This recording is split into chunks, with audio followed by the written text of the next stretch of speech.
Hi, hello, lovely women, lovely people in the gathering. We're here today. It's Monday for a Moon Diaries report, which is super cool. Sam and I actually spent about an hour after the moon circle last night talking until I think it was about 10:30. We just have so much to talk about right now, which is really cool. So we decided at very late last night that we would come on today and continue our conversation, which is going to be really fun. So let me just bring Sam on, and hopefully our technology is behaving itself today.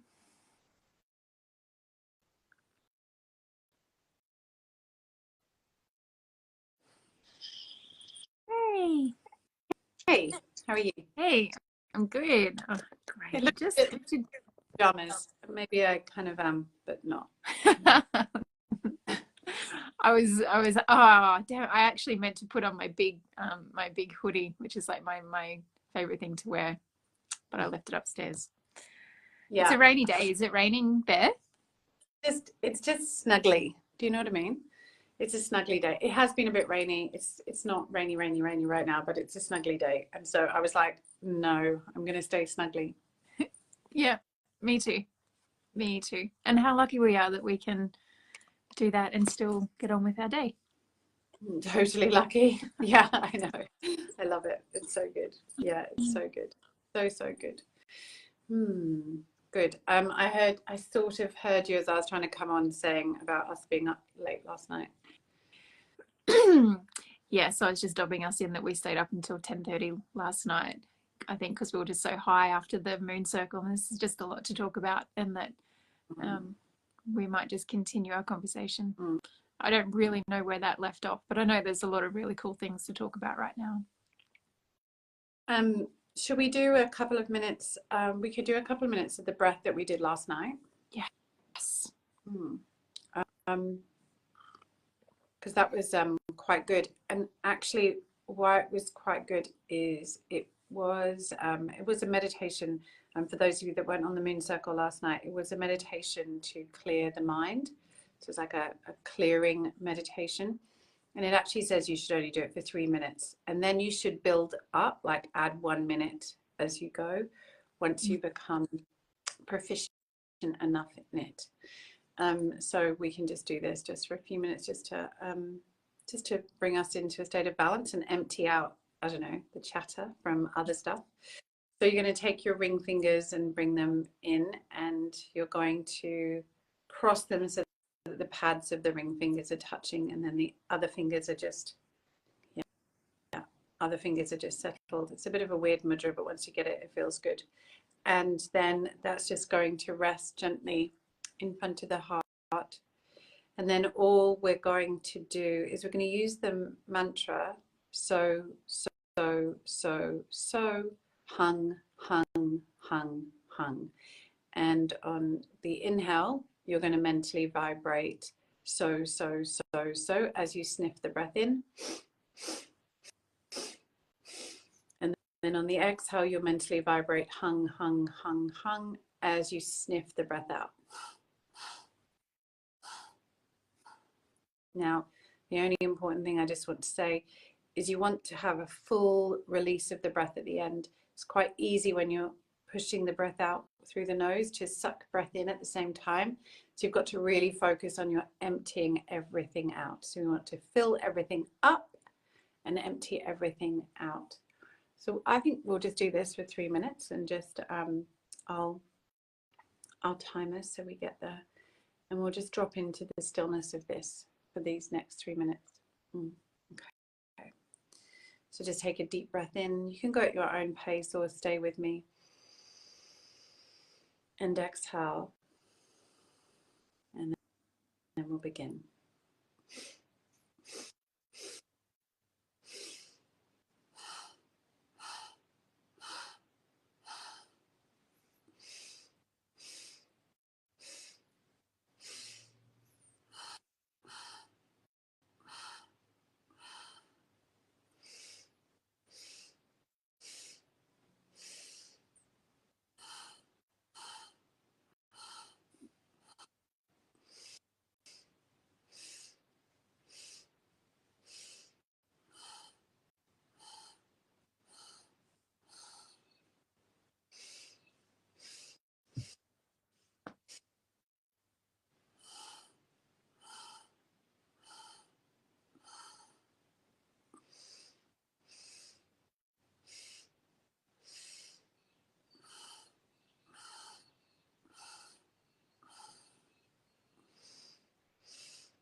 Inhaling deeply. Pausing with the breath, feeling the fullness of the breath.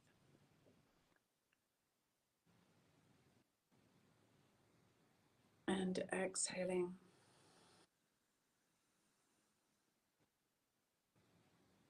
And just relaxing the hands for a moment. And just sitting in the stillness and the clarity of your mind.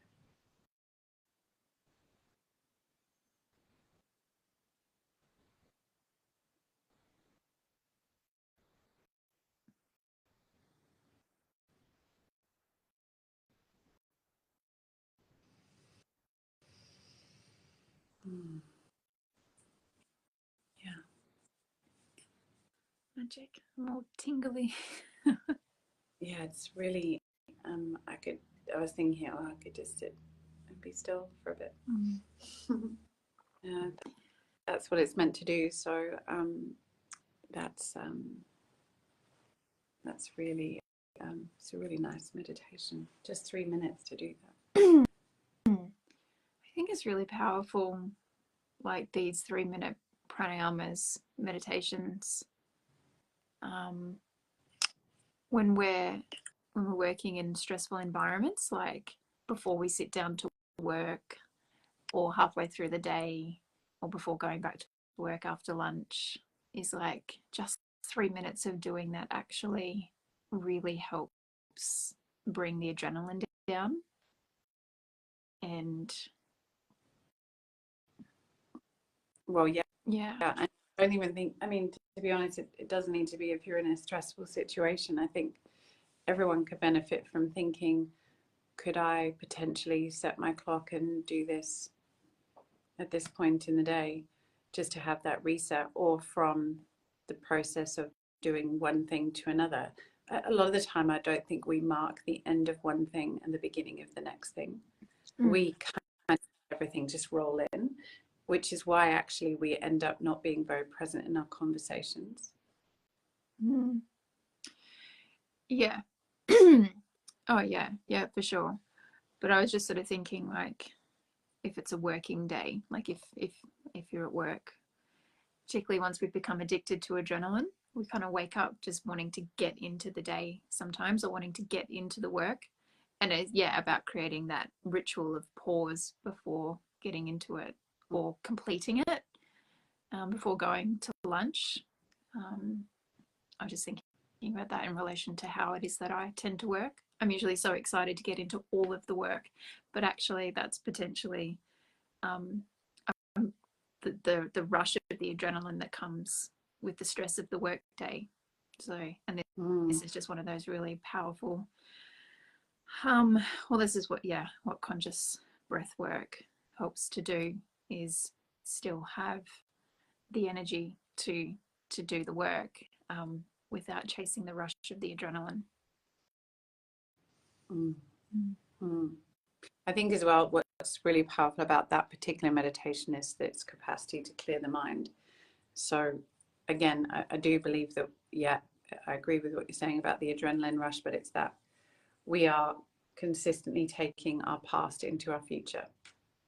And we actually need to, yeah, become more aware of doing that, because it's that tends to cause the conflict or the arguments or the just not really being present. And whether that's at work or at home doesn't really matter. But that's where we make those errors, or we do something that we then go, gosh, I wish I hadn't said that. They come from not having the capacity to pause and observe, and we can really hone a more clarity of the mind by emptying the mind of previous chatter. So it's kind of exactly that, whether it's however you need to use it for. But sometimes there is a real need to clear something that we've just been doing that could be like a bit yucky or stressful. And many different pranayamas will help with that. Alternate nostril breathing is probably one of the best, really, for creating a new state of equilibrium. So good. But yeah, great. meditation, and I think after doing 3 minutes of it, you do find that you are clear. For sure. But even contemplate, if I had to make a big decision, I think this is one, I contemplate this a lot. A lot of people are struggling with not knowing what choices to make. You know, we're always phoning a friend to ask, should I do this? Which is lovely, but the friend is only going to tell you something from their own truth, and which is always loaded with their own memories and fears, etc., etc. So what we actually need to do is find that clarity and then sit with getting back in touch with what I actually feel in that moment, and then starting to trust that. So breaths like this are kind of a very good way of reconnecting to your intuition.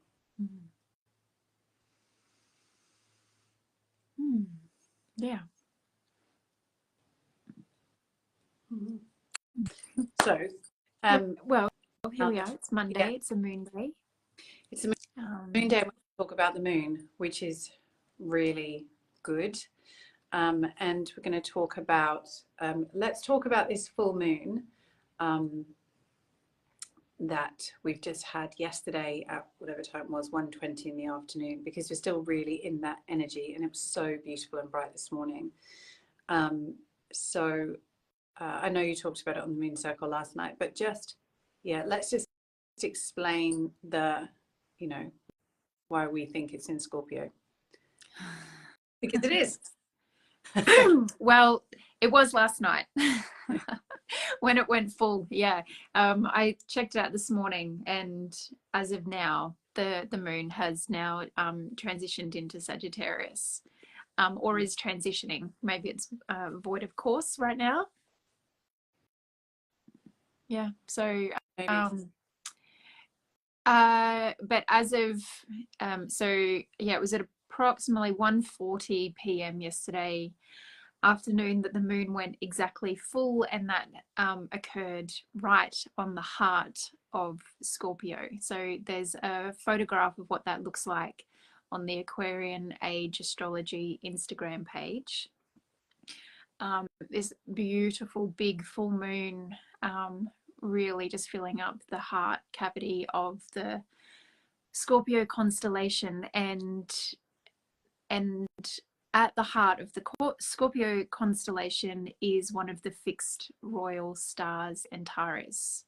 And they were just like right, the moon and Antares were just like right completely there, overlapping. And this is astronomically, this is called a conjunction.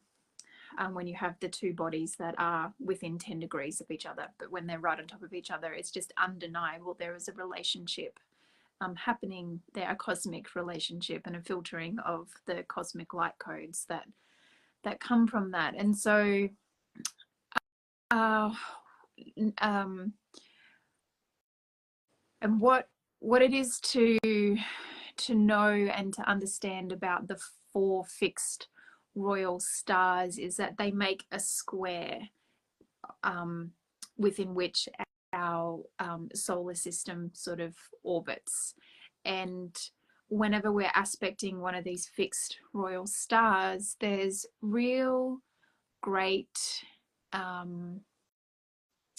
influence for really big stuff, for lack of a better word right now. The royal courage, and that, like that, even just that idea of royalty brings up all kinds of different feelings. But the Antares star is very much related to aspects that we need to draw power from for great courage to make great change. It's also an energy that we draw from that gives us the wisdom and the insight, the sight, the capacity to see what makes sense to us and then to have the courage to not waver from that because other people can't see it. So sometimes we'll say, oh, and this is that, like that beautiful blog post, Sam, that you put up about the emperor's new clothes, is just you know, that little boy was standing there going, he's naked, and everyone else was not seeing that, and he was undeniable in his truth that the emperor was naked. And we talked about this on the moon circle last night. I kind of like mentioned it briefly. Copernicus, this is really very much, I think, the epitome of the Antares energy that we can derive from it, is the undeniable truth that you can see, and then your commitment to that. So Copernicus was an astronomer, and he was the first, or he was one of the first people to prove that the earth rotated around the sun, not the sun rotating around the earth. And he was also one of the first scientists to prove that the earth was round. And so could you imagine being a part of a civilization that believes that not only is the earth flat, but that the sun rotates around it? And then you stand there and you say, actually, this flat thing that we live on is round, and we are traveling around a great ball of fire in the sky. Like the courage that it takes to say something like that, and then to believe it, and then to put the science or the language to help other people to understand and then to see it. And it took hundreds of years for that to actually fully become the truth for everybody. And this is a frequency that we have right now with this full moon star, is what is being illuminated, that you can actually finally see, that you have the courage to see undeniably. And do you have the courage to stay true to your convictions rather than being persuaded by what the collective might be believing? It's pretty cool. It's more fascinating because there are people that would argue with you that the earth is still flat. It's still flat, exactly. But that's exactly it. There's always going to be, well, and there's more than two sides to that story. So and that is such a cool point, because fundamentally there's going to come a moment where you have to choose what you believe for you. And we can choose to believe that we're on a round thing spinning through the sky, or you can choose to believe that it's flat. Doesn't matter, because it's just going to make up your reality. But if we bounce between what other people think, well, then you're not going to be living in a truth or in a very peaceful or harmonious way. I know this is not on topic, but I think it's still an interesting conversation for us to have. Yeah, when we go into these places of these types of conversations, sometimes I find myself asking why it's relevant. I really have those moments, because for me, ultimate peace comes from, you know, I can see and I understand that ultimate peace comes from the present moment, and an understanding or a capacity to sit deeply in what is. So when we find ourselves in these sort of moments of sort of looking at things like, you know, these debates over, is the earth round or is it flat, and, you know, all those different things, and contemplating concepts, or not even concepts, but the meaning of things like royal stars. My question I sometimes wonder, yeah, why, what is the purpose in doing that? I know you have a theory on the purpose of, we have so much time on this planet and we need to fill it with something.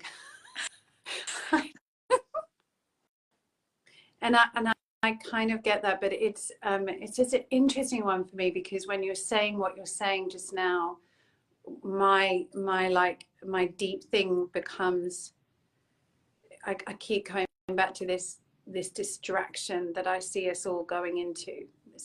We're so easily distracted, and you're right, we're distracted from our own truth, but we're so easily distracted by so many things.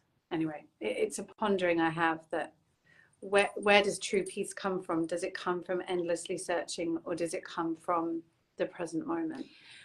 And you know, well, I think that the key is the key to, I think, the union of both of our ideas around this is that at some point we're going to have to make a choice. Do we make a choice based on our fears and based on the fact that I'm just going to do what I've always done? Or do we make the choice based off of the neutral mind and my capacity to see alternate pathways, alternate realities, alternate truths? Do I stay to the truth that I've always lived because that's all I know and that's safe? Or do I have the courage to be able to see other options, and therefore I can make a choice that is balanced? And I think that, I think when we, I mean, yeah, going into an example about the earth and the solar system, like we're talking about what's our perception of reality, and that's massive. But it can be very simple as the mechanisms of your everyday life.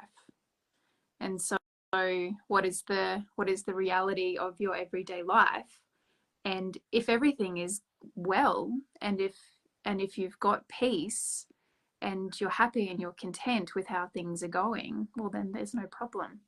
But sometimes something crosses our path that shakes us up and we go, wow, that's wild. I wonder what, kind of like the thing you sent me this morning, Elizabeth April, talking about the moon. Like, again, this is another concept that's going to, it's an altered reality philosophy. And it's a philosophy that's out there that many people talk about, that the idea that the moon is not an asteroid or a rock, that it's actually a manufactured satellite. And it's just like, okay, what good is it going to be for us to think like that about the moon, until one day something might happen where it's like undeniable, the truth. But if we've just been, if we just want to see what it is that we want to see, then we're not going to have the capacity to actually see the reality that's in front of us. Now, I'm not saying that the moon is a satellite, but I'm saying these are areas in which you can practice seeing alternate sides of the story without needing to judge either side of the story until you need to make a choice.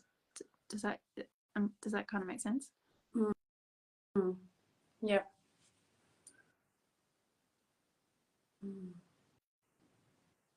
Yes, I find that moon thing interesting. But and partly I still feel things like that can be a distraction. And I understand that we do need to maintain the capacity to be open-minded, and being open-minded is a really good gift, especially if you have children. 100%. Oh my God. Yeah. Well, I mean, I had this, I think I shared it with you, but I had this really lovely conversation with a lady that I'm friends with up here on the mountain, and she's in her 70s and she has grandchildren, and it's her belief that it's her generation that has ruined the world. That the baby boomers are the ones that are responsible for consumerism and all of it. And actually my father-in-law as well has shared something, like he feels really deeply responsible for the mess that we're in, the perceived mess of the environment, the mess that we're in with the economy. Like, and it's very interesting to think about that, because here we've got, an aging population of people who are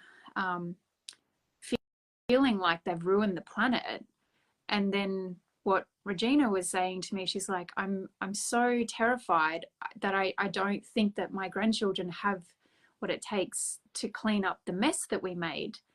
And the reality is that, well, maybe it's not a bigger mess as what we think it is, as what she thinks it is, but she sees a mess where her children and her grandchildren are coming through with so much innovation and creativity, and that the way that they see the world is very, very different to the way that she sees the world. And there's a gap, there's a divide between the generations.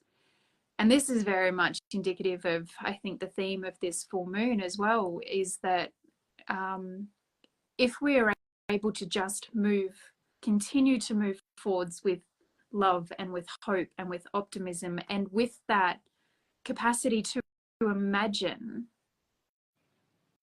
then everything is only going to turn out okay. But it's the moment we shut down the imagination, like it's the moment that that older generation shuts down the imagination of the children, and the children say, well, we can do it like this.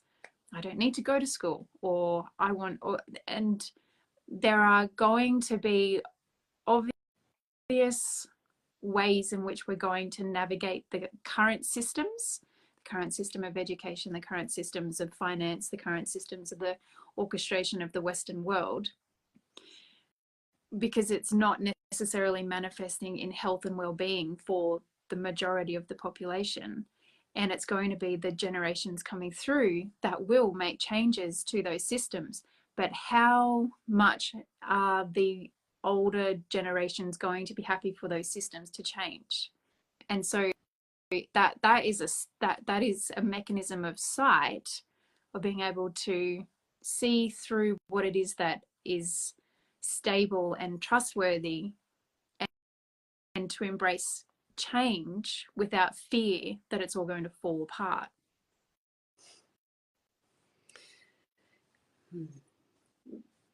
So when people are going through that, they are taking something that's on a micro level and applying it to the macro. And ultimately that level of guilt will be a guilt based on something to do with the way in which they have been raising their families, which then it's much easier to project out into a worldly, our generation. Of course, you know, it always comes back to a sense of self. And so in that, there's that, the level of guilt, the level of shame, that degree there, that's important, because we all need to take responsibility on that micro field, because we can't sit in that space of feeling the guilt for the collective, when actually the only thing that we can truly make any difference to is this present moment and what's in front of us. And so that's really, it's just an interesting, just listening to you talk about that, I feel like we need to be aware of where we do this in our lives, where we will take something and just put that out into a generational sphere, because that ultimately takes some of the blame away from us. And there'll be something, anyway, I can understand how that is, but because obviously each generation is just doing the best that they can given with the tools that they have. So it's really important that we never really look back and blame, because they just did the best that they could with the tools. It may not be the best thing, but they did what they needed to do. And then it's very hard for us to look into the future, because we have no idea what it is that we are going to have, what knowledge we're going to have, what concepts we will have been created that will make shifts. And that's why it's actually just most important to be very clear and present in the now, with your, going back to what you were kind of saying before, but with the actual deep knowing that comes from having made time to sit with yourself in everything without being so heavily influenced. because everyone is, this is kind of what I'm saying. It's like, even from, we talk about astrology, and you and I are we're doing, you know, real sky astrology. But it's so easy to get caught up in other stuff. There's so much, even if you look at the real sky, there's people talking about different things. But that's where I come to on some of this, because obviously the creation of the royal stars was based on, I think it was actually a Greek philosophy, and I remember I read about it, and I was just contemplating how those stories have influenced how it is that we're seeing those royal stars, and are those royal stars actually present for us now. Anyway, this is I find it all very, very interesting. And I think it's part of what this full moon is about, because ultimately this whole moon cycle has been about getting clear on what is true for you. And that is incredibly hard when there is so much noise and so many people kind of vying for your attention, saying, I've got the answers. I've got the answers. This is the way to freedom. The moon's not real. Whatever, you know, it's like there's so much. And so it's so incredibly easy just to overwhelmed. Then we get into that state of cold depression, which of course we've talked about. I don't know if we've really talked about it a lot, but this state of cold depression is the state of absolute overwhelm, where there's just too much in the system and the system cannot cope with anymore. And so rather than actually being able to practice discernment, we become numb and void and unable to make any true choices. So therefore we don't make any decisions, and we're just sleepwalking. Yeah.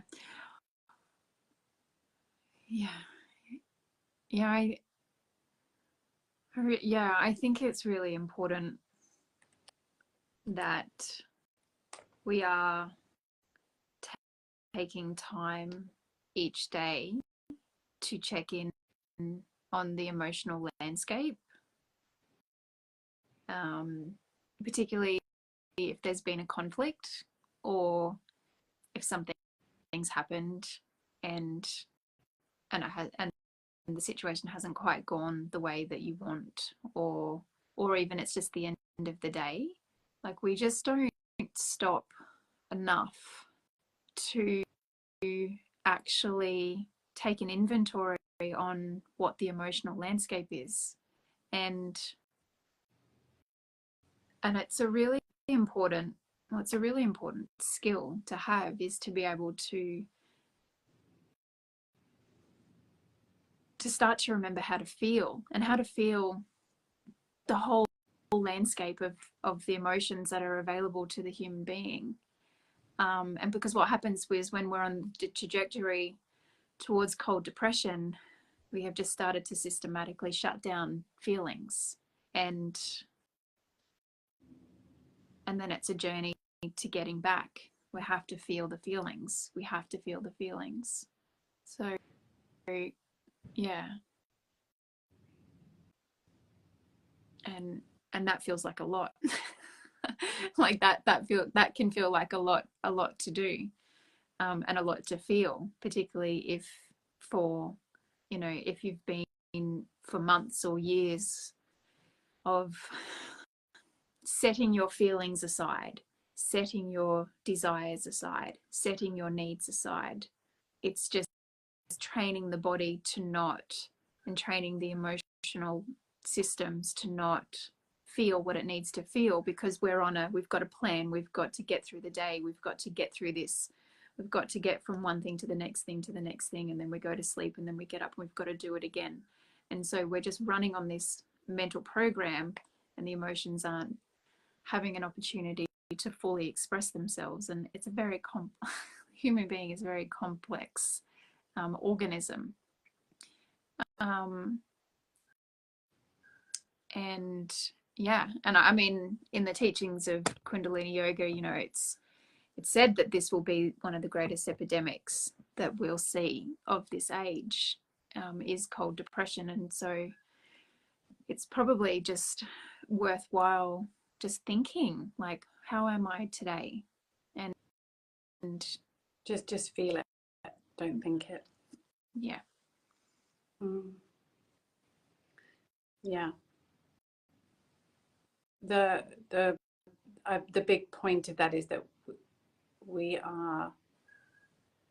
override that because of the fear of what others will think if we are truthful about what the feelings are. And this is something that will be created through early childhood, when you're told, you know, you don't need to cry, stop crying, or you're told not to be silly, or you're told many other things, and you will all have our own stories that create memories, which then create a block in the system. And so, as we know with the body, and that wonderful book by Bessel van der Kolk with The Body Keeps the Score, and you know, the way that we release trauma, we need to, you know, everything is held within us, but it's the capacity to listen to someone and notice how you are responding on a physiological level to the conversation that you're having, that will start to, and listening to that will start to make the biggest changes. Because for the most part, we're not doing that. First of all, we're not really listening. We're actually thinking of what needs to come next, rather than being very present in the moment with the other. That's very common. Or we're actually in something, we're worried about what we just said. Yes. We're actually contemplating, God, why did I say that? Now they're not really, but we're not listening to what they're saying. And therefore we miss the ability to actually check for the body cues.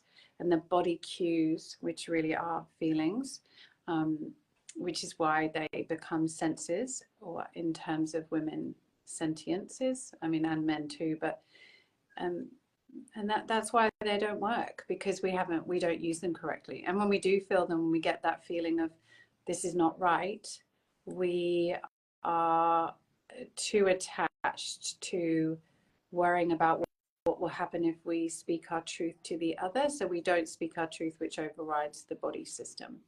And so if we think about the body as a very complex and, well, I mean, the ultimate computer mechanism, we're consistently overriding that system, and it causes there to be a confusion in the motherboard.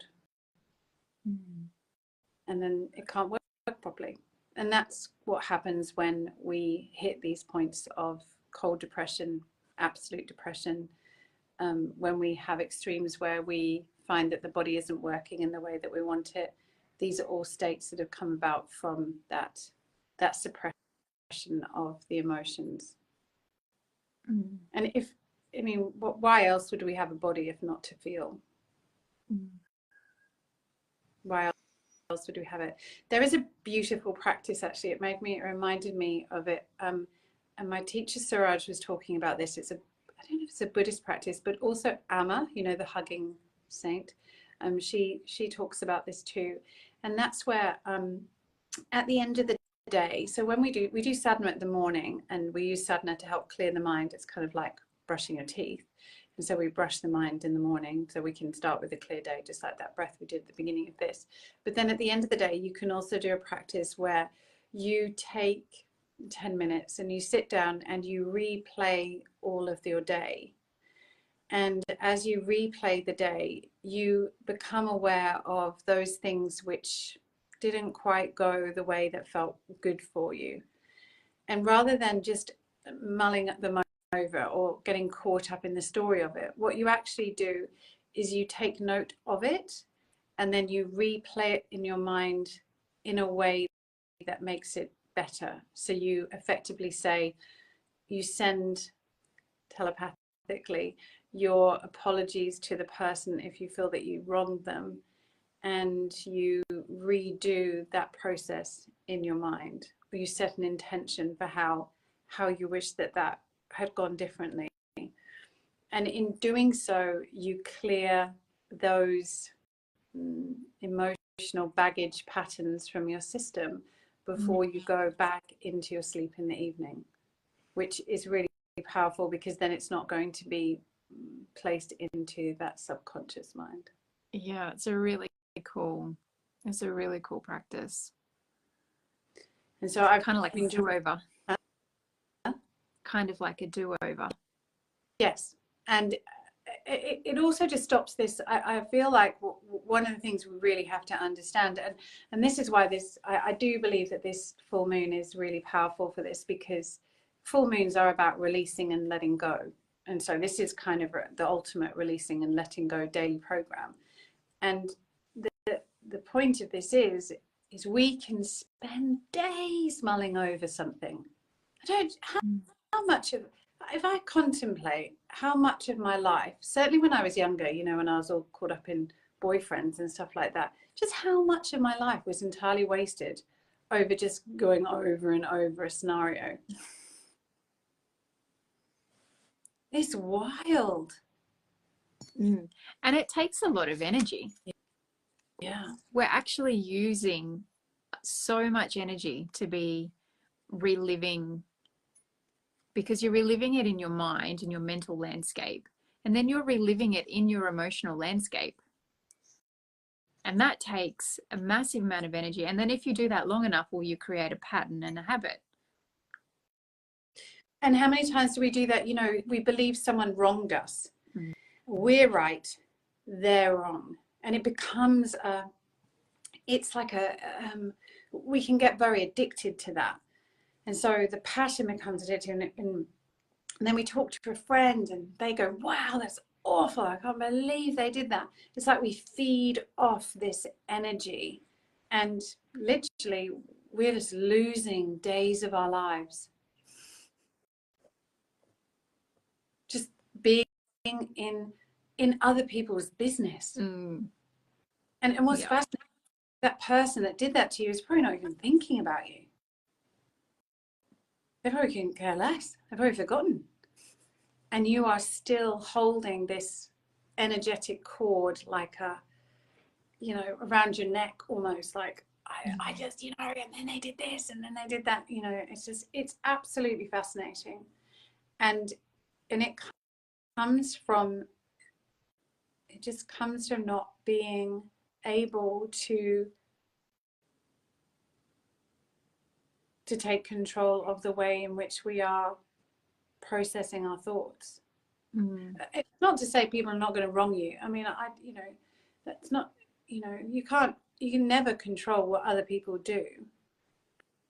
But it's actually, you know, my teacher Guru Das would always say, you can always speak your truth and say to others what you need to say. The key is that you must not be doing it and expecting them to respond in a certain way. You have to release all expectation of what the other says. So whatever is my truth is my truth. However you respond to that, that's your truth, and actually none of my business. It's like ultimate sovereignty. It is ultimate sovereignty, and it's quite a special relationship when you can have that with someone. We should have it with everyone. Yes. Yes. Yeah. So, Royal Star, interestingly, talking about ultimate sovereignty, that's kind of could be one of the things, especially with Scorpio, because it's in the center. It's said to be at the heart of Scorpio, and Antares it's connected to Aries. It's meant to be connected to because Mars is the ruler of Scorpio, and so this Mars energy that Antares connects to. So it's kind of like the god of war, if you see what I mean. And Antares, they're like a sort of, I don't know, it's brother and brother or something like that, but they kind of like sit on that same kind of plane. I'm going to talk about it. Yeah. Well, the way I think much of the same. The way I see it is they're just like two brothers on a battlefield with opposing views. Yeah. And so the point of it is that when it comes down to the heart of the matter, it's getting into and Scorpio is about the depths, the places no one wants to go. That's why when we have these full moons, it's why it feels quite dense. It's why it feels quite deep. That's why our conversation right now is not like, oh, this is so happy and jolly. It's like a deep conversation. And the point is, there are times to go into the depths. There are times to go to the underworld and actually explore those. And this is one of those points, because most of the things that we struggle with in this world are things we don't want to talk about. Actually, all of the issues that we generally have are things that we don't want to talk about. And we make them out to be way worse than they actually are. So in this scenario, if there are two warlords with opposing views and they're both at loggerheads, both as strong as each other, then what will happen? Well, one of them will have to die, or both of them will die. That's kind of what we do with ourselves. And so at some point, we have to come to peace with this inner war. And the inner war comes when we are conflicting our own personal truth with what's being presented to us, because we feel that's what we should do.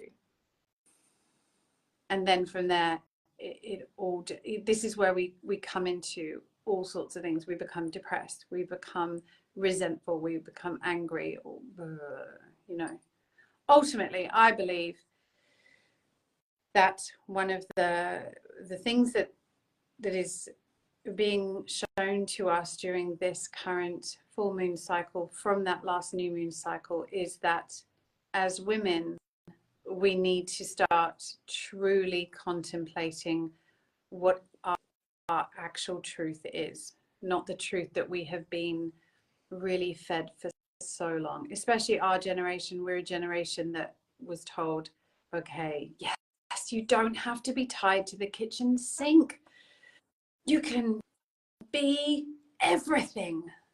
And I was just actually saying to someone this morning, feminism really has been the downfall of women. Because I still struggle to see where it is beneficial. I think I also feel that. And I think if we look at feminism like a pendulum, there was a point where women were feeling so suppressed and silenced that they had to take a stand. And then the pendulum started swinging. And now the pendulum has swung to where it's now detrimental at the other side. And there will be a swinging back. But it's interesting because I saw when I was reading the write-up for the retreat that we're running, that first quote there, which is a quote from the teachings, talks about that, effectively woman, I can't remember the wording of it, but woman is what creates man. Are you going to find it? The molder. The molder. Yeah. Now, to me, this is the beginning of the lie.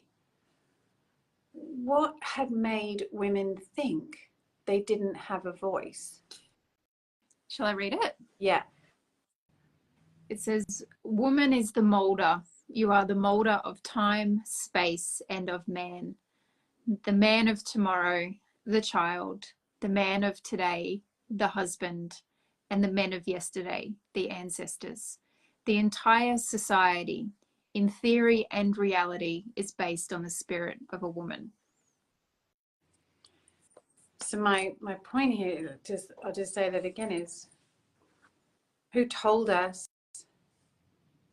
that we actually didn't have a voice? When our voice, in fact, our emotions, as well as our voice, is the first thing that any human born of us will experience.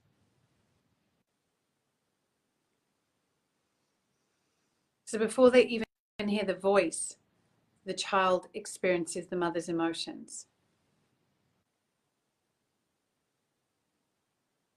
In hormones. And so therefore we have the ultimate voice. We have the ultimate voice.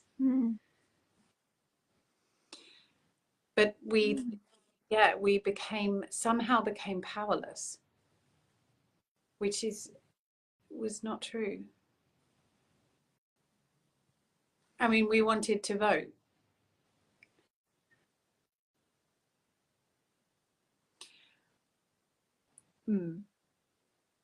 Which it's massive, and but what I'm trying to say is, I can easily go onto the scale of, yes, I can see that women should have the same rights as men, and we're all continuing along that. There's the concept that we should all be equal is a continuing thing that is played out in humans, all types of humans. I think if we look into nature, you can see that there isn't really any other population of animal that sees every single one of these as equal. Which species is all equal? They have pecking order, they fight for it, they have roles as women, roles as men. I don't think it started with wanting. I'm going to the vote for women. Do you know what I mean? That's where my brain is right now. Oh, I know. Yeah, because that was I think that was a pathway where power could be reclaimed easily, because that was a linear. Where my mind goes when I reflect over the history of feminism. Oh, sorry. Sorry. What were we going to say? Witch trials. I then went to witch trials. Well, there's that. And I have something to say about that too. But I think that there came a point where, and I don't want to broad stroke this statement because I know it's not true of all men historically, but there came a point where women felt owned by the man, not respected by the man, where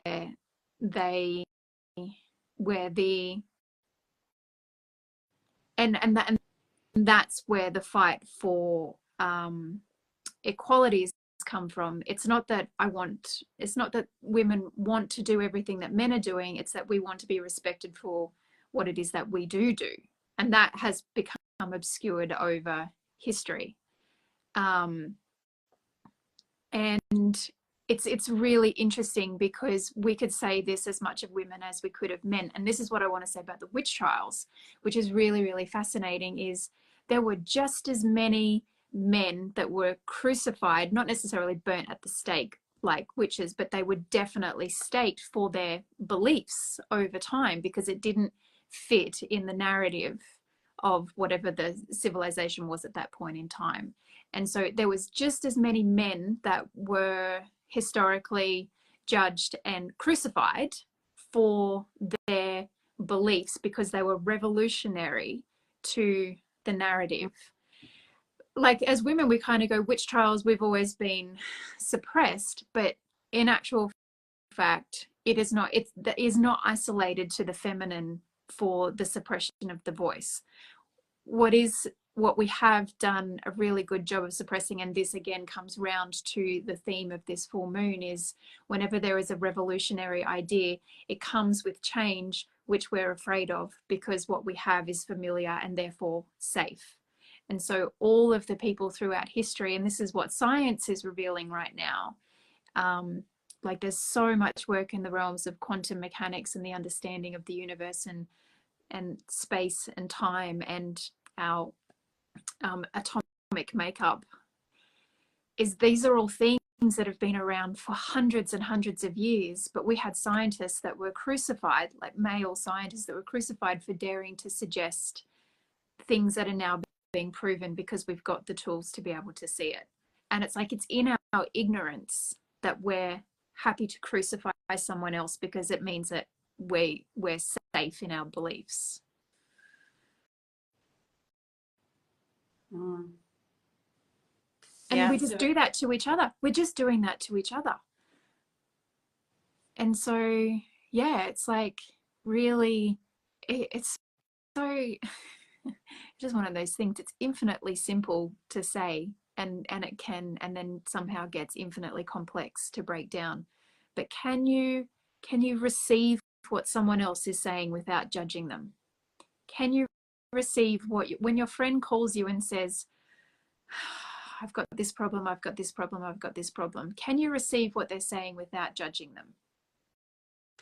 yeah, and I mean, yeah. So the easiest thing there is to be able to inquire about that, and if you find yourself struggling with answering that question, then what you have to know is that we are never actually judging the other, we are judging ourselves. So the truth is that those people that struggle with judging people are actually judging themselves. And this is the way to find clarity on this, is to recognize that whatever it is that you're doing to the other, you are in fact doing to yourself. And so, and this is why, you know, the responsibility always comes back to self and comes back to us. We will always want to blame others, and we can say, yeah, you know, but we need to stop judging our own thoughts. We need to stop judging our own feelings. We need to stop denying our own feelings and denying our own thoughts. And once we do that, we will have no judgment on anyone else. Mm-hmm. And so it's kind of, well, it might even be easier to start the process of contemplating, could I just stop judging another? But the truth is, if you want to really do the work, you need to sit with yourself and inquire of yourself. And I just want to bring this back around to the feminism thing, maybe before we close off this conversation, because this is a big, these are all very big, deep topics. Is what we're witnessing in the pendulum swinging of women is we're seeing the suppression of the man, because we're missing we're judging the other. So the woman is judging the man for not being enough, doing enough, whatever. And then that is coming back. And so in our relationships between the masculine and the feminine, because that's all the feminine, the feminist movement is about, is just like the feminine going to war with the masculine, the women going to war against the men. We're really, it's not about women and men. It's about human beings not being able to be at peace with one another. And so we're seeing a huge shift of displacement of men, because the woman has kind of come in thinking, you know, collectively, we're doing all this thing. And then now the man doesn't have a place in the home. The man doesn't have a place in society. Like it's a real challenge for men to know, well, what is my role?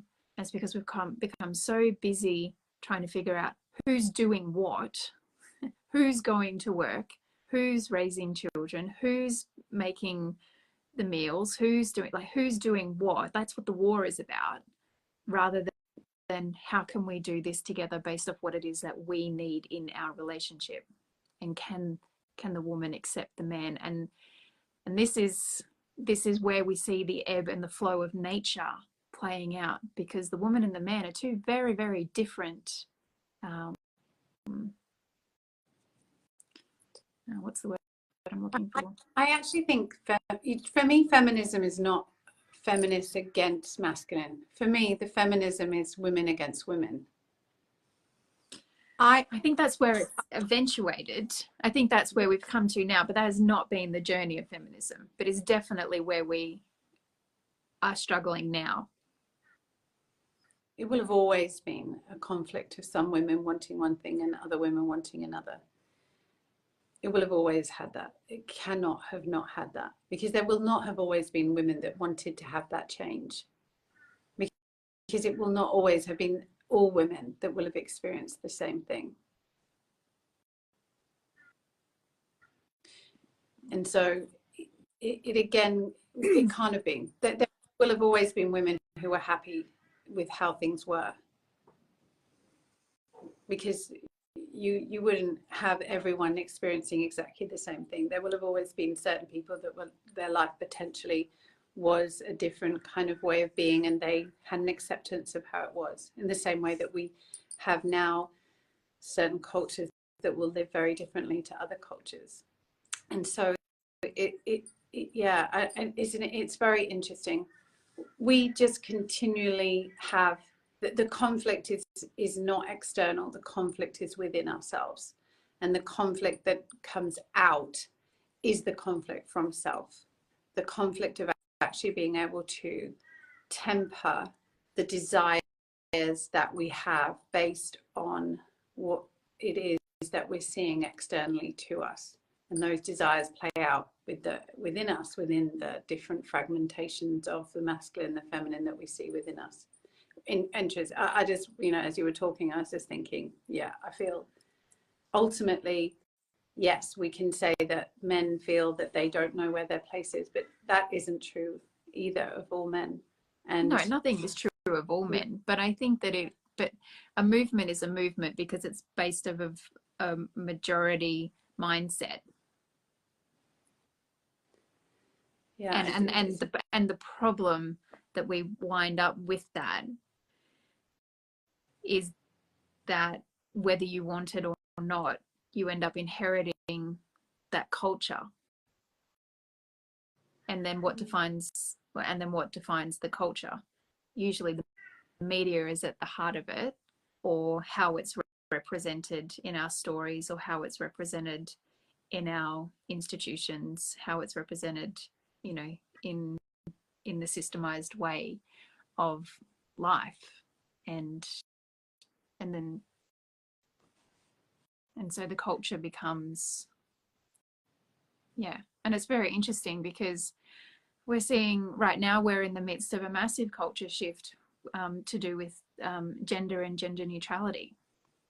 It definitely is not what everyone wants, and yet the culture is shifting, and the language is shifting, and our understanding and perspectives, and therefore our behaviors in and of that culture is changing, but it's not necessarily what we agree with. And that's coming as a consequence of the movement, of the feminist movement, and just an evolution of time.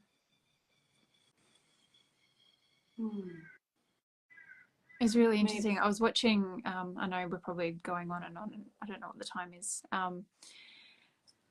but we were watching The Fresh Prince of Bel-Air. The new one? My kids, no, the original. It's on Stan, and so we grew up with that in the 90s, watching that. Come home from school, like race off the bus and race down the driveway, have enough time to get a cup of Milo and turn The Fresh Prince of Bel-Air on, and that was like high school.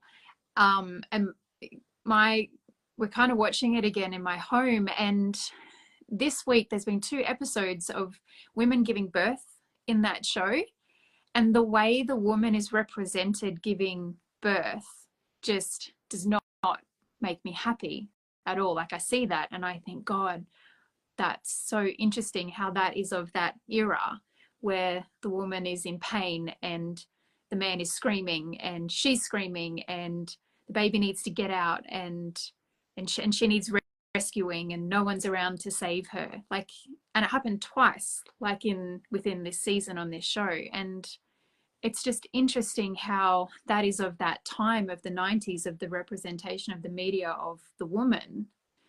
And it is very much not how it is that I see childbirth, how I would like to see a woman in childbirth being portrayed at all. And so, cultural representations of humans and human behavior is very interesting to think how we've been influenced to believe the way things should be and how we should behave. And I just wonder, you know, just because that's not isolated to the Fresh Prince of Bel-Air, there's very much the epitome of how women were portrayed giving birth in the media and in movies. And has that been helpful to teaching women about this is what this looks like? Do you know what I mean? Yeah, I do, absolutely. And it makes me just, you know, come back to, I think, I don't know where we talked about this, but it's about discernment and the fact that so much of our power is given away. And this is kind of what I was saying at the beginning. So once again, television is a distraction. Do we need to watch a television? Maybe not. But we do because we're bored. And actually, in the distraction, we are being fed a narrative that can very easily take on a belief. Yeah. And so for me, the stage of life that I'm at now is the process of undoing the beliefs that have been created sometimes from maybe television programs. I can understand that from a point of view of family. You know, my desire for the perfect family was based on I have no idea really, I can't even think of the television program, but it would be a form of television program without a doubt. But equally, it was based on friends who I had who lived a different way, whose parents hadn't divorced and they lived a different type of lifestyle. The point is, it doesn't matter whether it was television or other friends. It doesn't actually matter whether it's television or friends that I could see in real life. The point is, I took something external from me and I projected that viewpoint and made it a belief on myself. But it wasn't actually true for my scenario. Mm. And that's what created the discontent. The discontent comes when we are struggling to have an acceptance of what is. Mm. And from the discontent, we create a war within ourselves, which can very easily become a war with others. And that is what we're being shown in this full moon, that there is an inner war.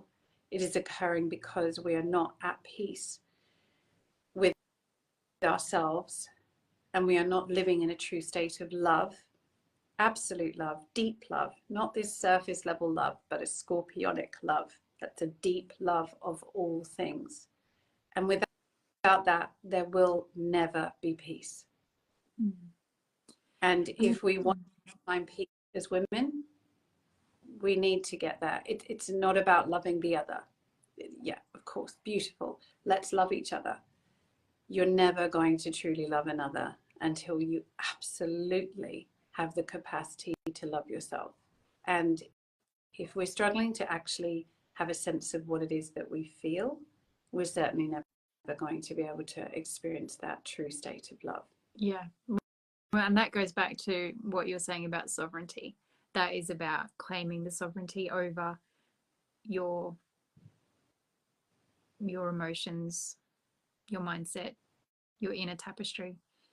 And then from there, if you've got that, there is no need to start a movement. And also, if you have that, there is actually no reason. You would not find yourself needing, this is a very powerful thing to contemplate, you would not need to phone a friend to ask them for their advice. You would not need to consult a wellness specialist about what to do with your body and get conflicting ideas from all around the clock. You would not need to worry about whether the moon was real or whether the moon was a spaceship. You would know. So, and you would not be distracted by these things. I honestly feel the movement is back to simplicity. It doesn't, it's not simple to get there, but it is simplicity. I'm not saying we have to deny progress. I'm not saying that we have to move away. We should, ban mobile phones and all those other things. But there is this element of women have handed over their power, just as you demonstrated with television programs about how women were birthing their babies. Why would we do that? Seriously. Why would, why did we, why? Why do we hand our power over to men like that? Yes, of course, I'll listen to you. What the F do they know about having a baby? Nothing. And this is the continuum. And the anger that we feel there, that anger, that is not, that is a collective anger, but it comes from ourselves. And even if you did birth your child the way you wanted to, you would still be angry because there'll be other areas in your life where you've given your power away. And that is what you're remembering. And I think, you know, personally for me, reaching the stage of life that I'm at, and this, you know, if you're over 40 and you're heading into perimenopause, then you will be angry, because the realization comes, oh my gosh, I literally handed my sovereignty over, and now I'm ready to burn the house down.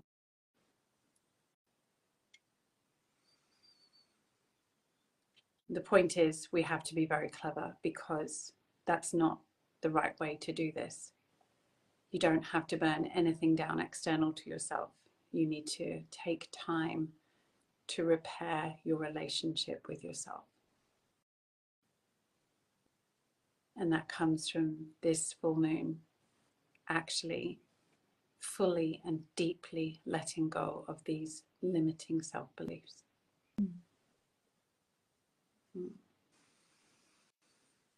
Yeah.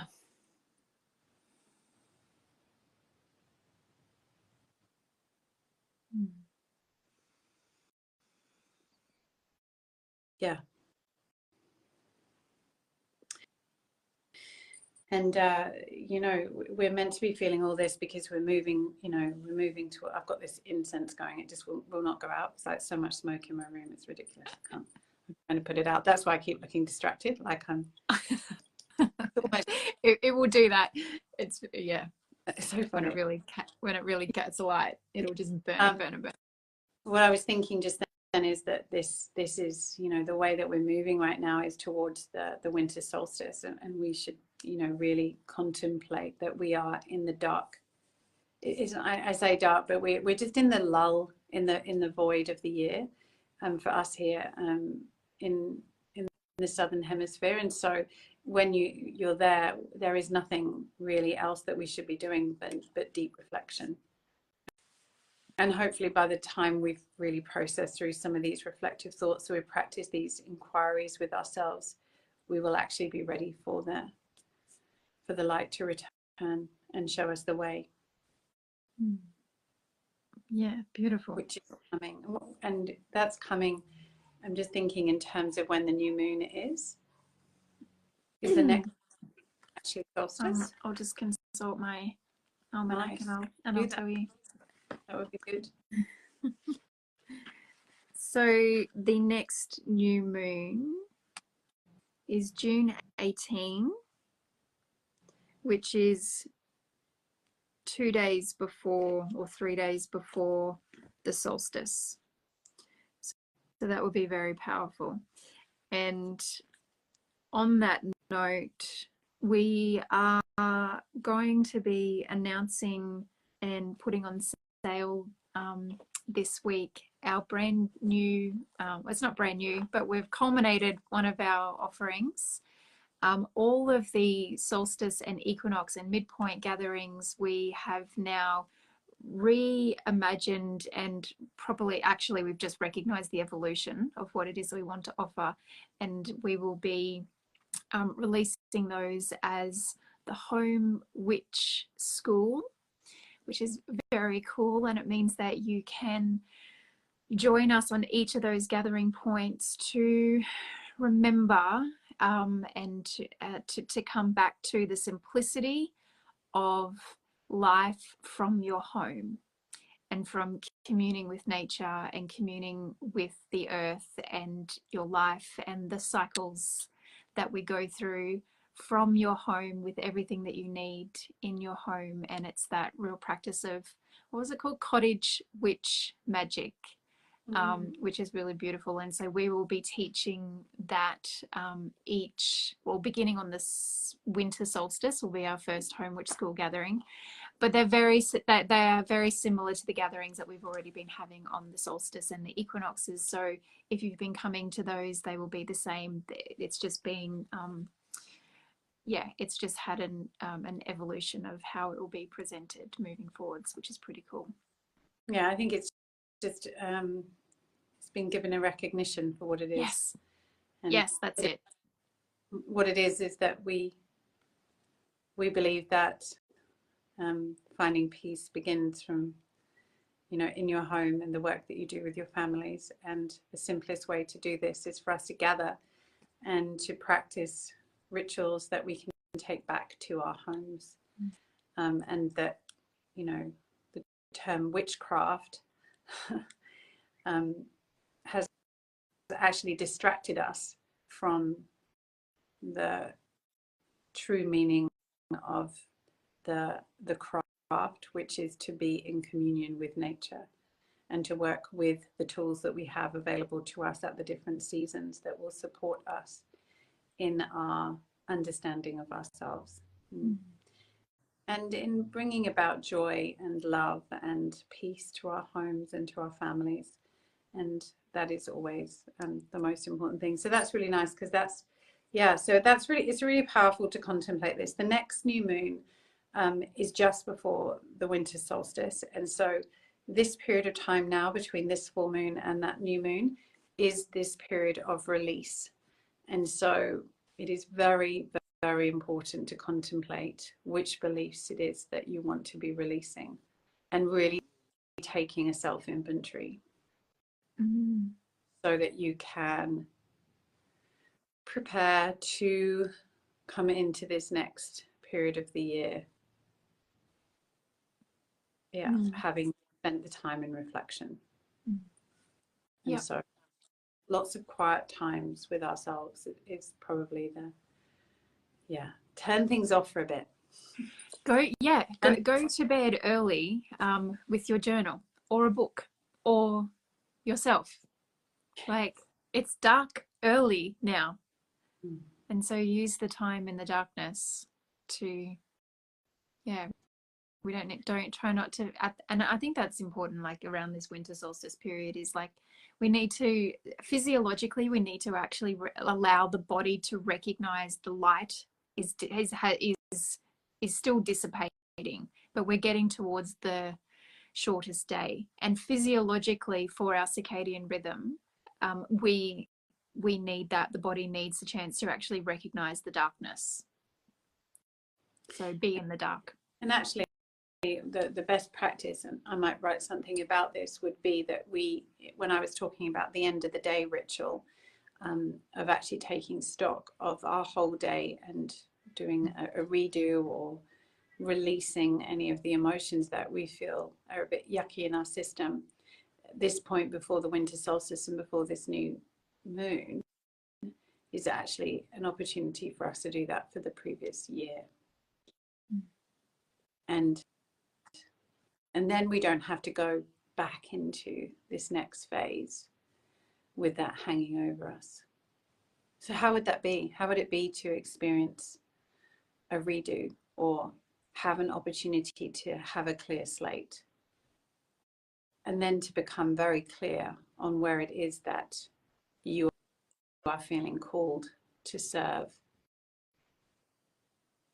and bring your unique essence to as we come into this next part of the year. That's just like really, I think it's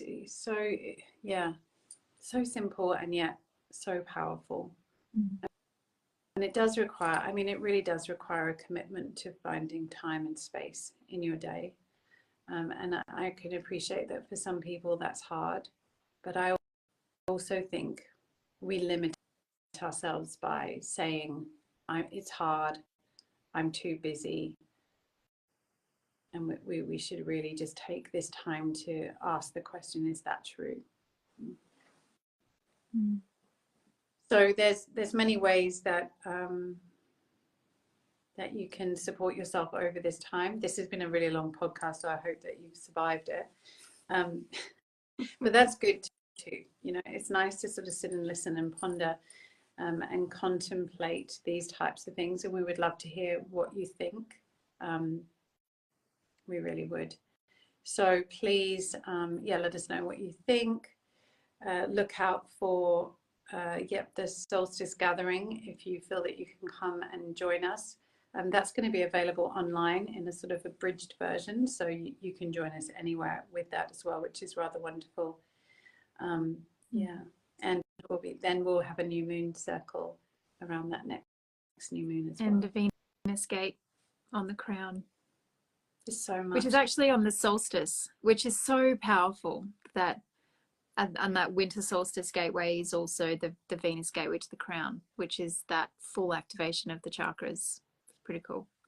And very interesting that we are contemplating all of this when we're in this third eye Venus gateway. Yes. Yeah. Close your eyes and see. We have to get clear in order to be ready for activation. So if you don't start clearing, there's no activate. And I feel like I need to clear the smoke. Okay, all right. The mists. It's the mists. Anyway, thank you. That was nice to contemplate all those things and to sit with you and share. We hope that supported you in some way, we look forward to doing it again soon. Take care. Have a nice afternoon. You too. Bye-bye. Bye.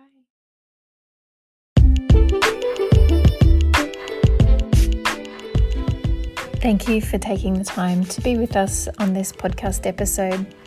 These are sound bites and conversations about things we think are important to support the collective ascension towards more love, acceptance, hope, and harmony on the planet Earth. Together we can continue to support each other through conversations that need to be held. If you've enjoyed this episode, please do share it with your people. We would love it if you subscribe to our channel and even rate the podcast if you feel called to.